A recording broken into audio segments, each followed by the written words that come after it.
Hello mga kamaster! Welcome back po sa ating channel. Tayo po ay magbumukbang solo ulit ngayon. Karating ko lang galing sa work. So ito po ay kakain na naman tayo ulit. At napakasimpleng foods. Gulay with egg na naman tayo. Okay po, ipapakita ko sa mga kamaster ang aking pagkain. So ayun mga kamaster, ang aking paboritong quick-quick. Yan, quick-quick, bagong luto. Yung isda na anong pangalan ko sana to, kalimutan ko. Masarap siya, manamis-namis. Tapos nagisa ako ng UFO, nilagyan ko ng powder na yung luya na dilaw, kunti lang kasi maganda yon sa health. Tapos nagisa naman ako ng saluyot na may sardinas. Tapos as usual, red rice. Tapos appetizer ko, saging. Yung bilog na yan na kulay pula, yun yung sibuyas. Pinirito ko, buong sibuyas. Yan. Ay, hindi ko pala pinirito, binili ko pala yan. Tapos, sausawang ko doon sa egg. So, let's eat, mga kamaster! Pisa na natin. Samahan nyo ako sa aking kainan. Bye-bye! So, let's eat, mga kamaster! Kain tayo!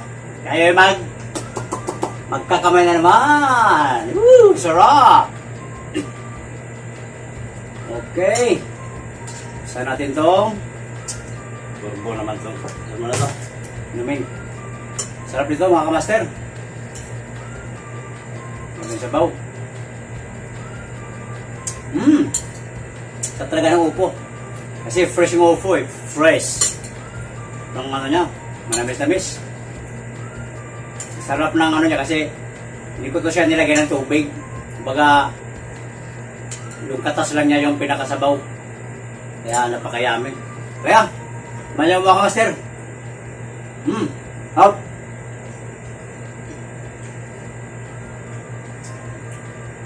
Ang sarap talaga ng gulay. Kahit kailan. So, samahan mo lang dito. So, ang sarap ng isda na to.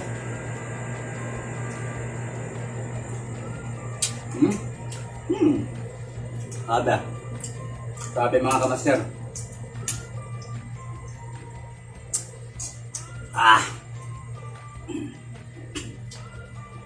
Ito talaga ng upo.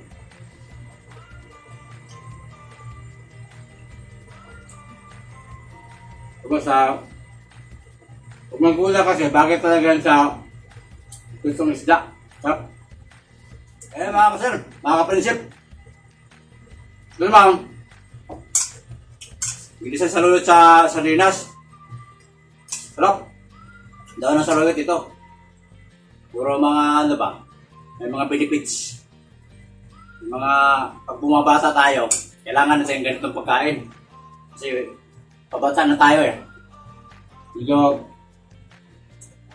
iwasan sa mga pagkain mamantika. Sarap. Sarap ng saluyot.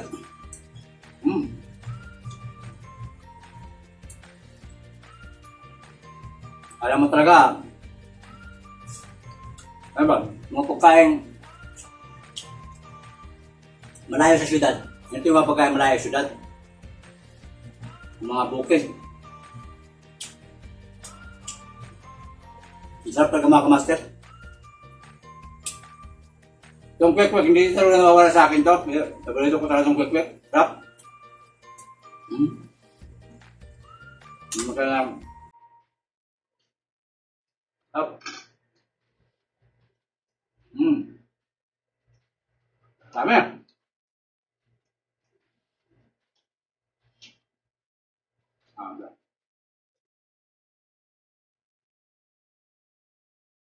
Bukan ito masal. Mga kamasal yung saluyot, ikisano sa linas. Grabe.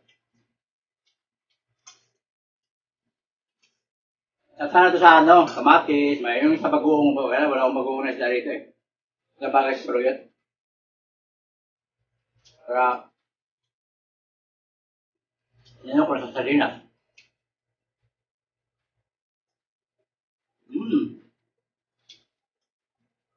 Sarap.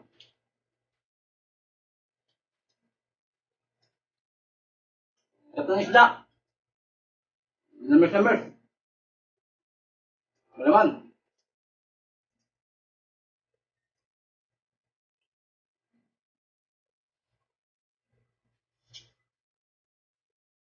Marami. Kamay ko, hindi ko na hinugasan. Kasi mas malasa eh. Mas malasa na siya.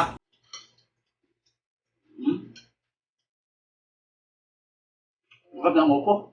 Ang tamis. Kala mo ba? Akala mo papaya? Ginisa ko rin siya. Tapos, nalawan ko ng yung dulaw. Para maganda sa health pa. Maganda yung dulaw eh.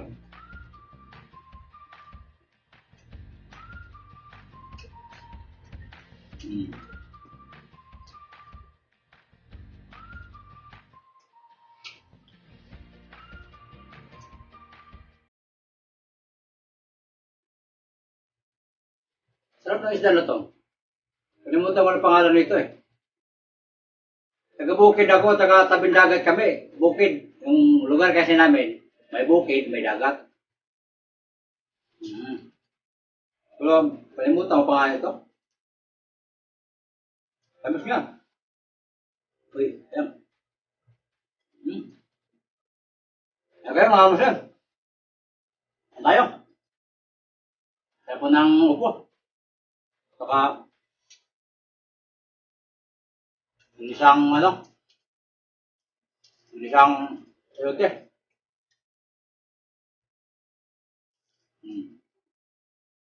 Ito yung sibuyas. Pero may halong mga gulay-gulay. Tapos siya sa lugar na may sili. Kaya sukal. Hindi. Mula ng ito eh. Upo. Ano ko saan galing itong upo na to? Bakit nagkakagulay ito sa Saudi? Mainit naman dito. Pero, dito sa Saudi, may mga farm talaga sila na, diba? May mga gulay, pero alam nyo ba? Social ang mga dito, taniman nila ng gulay, naka-aircon. Centralized yan. Kasi hindi mabubuhay, sobrang init kasi. May mga farm dito na naka-aircon.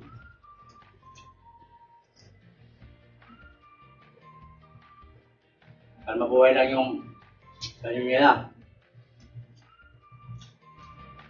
Yan, mga masal. Ayaw ko sana mag-ingay. Kaya ang pangit naman yung subo lang ng subo, hindi ako nagsasalita. Hindi yung... Ano yung ba? Kunwari nakasama ka. Diba? Mas masarap kasi kumain na nagsasalita ka. Kasi lalo kapag sulo ka lang, feeling mo may kasama ka.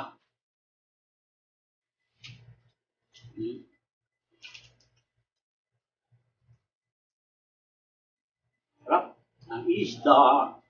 Yung kanin ko. Sabi. Suabe.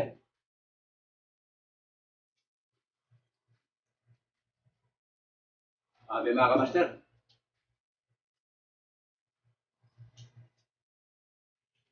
Upo.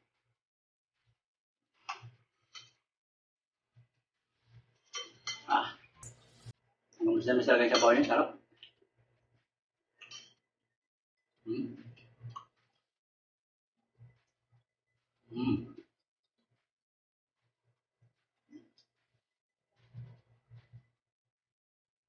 Aging.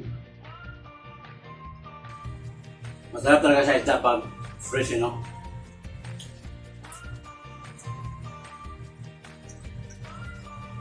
Namis. Lasang dagat talaga siya ba?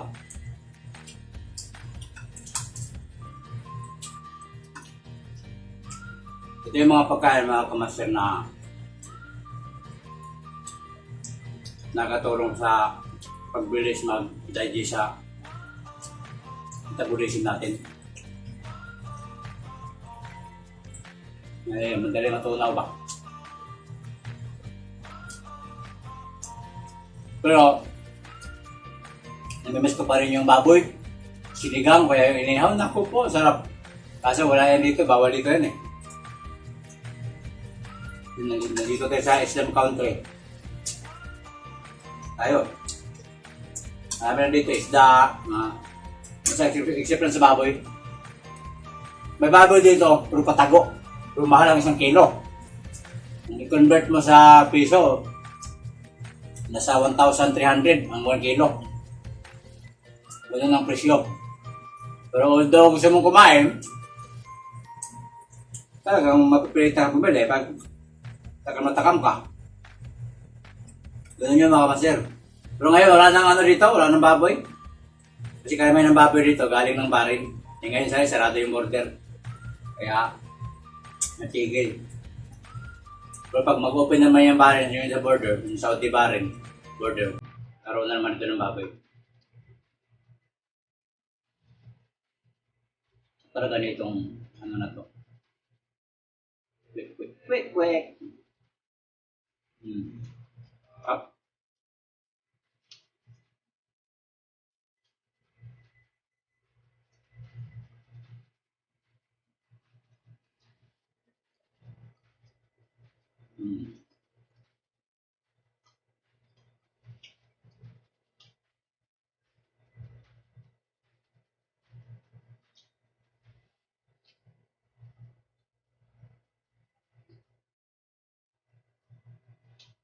Ayaw ko na.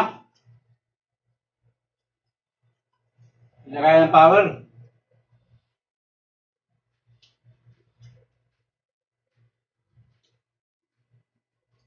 Namaya ulit yan. Pag-ising. Midnight snack. Yan na.